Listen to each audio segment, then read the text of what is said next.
Suicide Squad issue 2, written by Rob Williams and art by Jim Lee.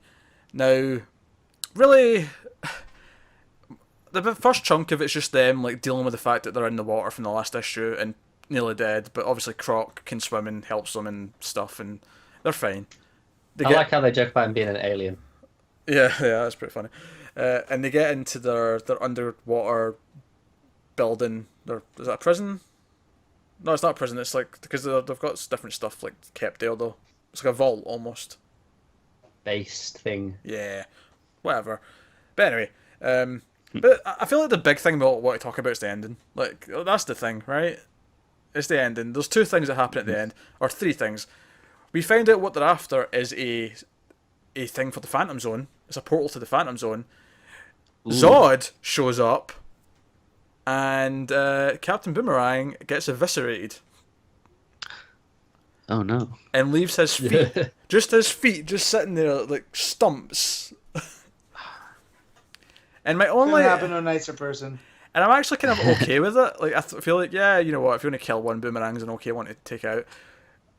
My only issue with it is that I'm pretty sure not solicit, but the announcement of Justice League versus Suicide Squad mentioned Captain Boomerang.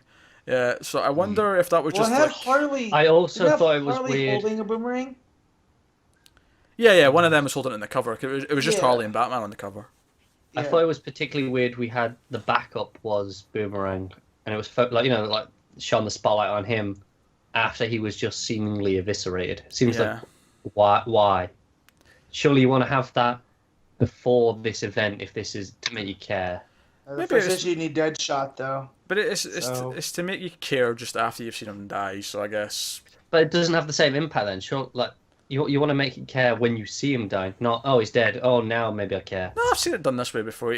Because what you do here is it makes the whole backup story bittersweet. It gives it this air of sadness about the whole thing. It just has a different effect. What if you think that's the wrong way to go about it? Then that's purely a taste thing. But I've seen it done both ways. Backup was okay. I wasn't super into it. I did enjoy this issue, the main story, a bit more. I think because it had that big ending with Zod, and I'm like, oh crap, that's actually quite an interesting villain for them. That's someone with Superman's powers for the Suicide Squad to fight, but he's evil, so you're okay to fight him. Like you want to root for him because Zod is proper evil. So. And still probably wants to root for Zod though. Let's be honest. He probably does. But I think the best thing about it. I'd root for Zod. I think the best thing about it though is that it was a genuine surprise. Like, I had no idea that Zod was going to be involved in this. Yeah, I didn't either. Like, came out of nowhere, and I was like, oh, that's actually really surprising. I'm quite impressed. So I'm at least sticking with it for another issue. I want to see how this plays out. Yeah, it's a fair point that DC have done a rather good job of surprising us with things in Rebirth. I mean, you go back to Detective, the ending, we didn't know that was coming. First issue of Superman. First issue of Superwoman. Now this. There's been quite a lot where it's like, how? Oh, we really had no idea.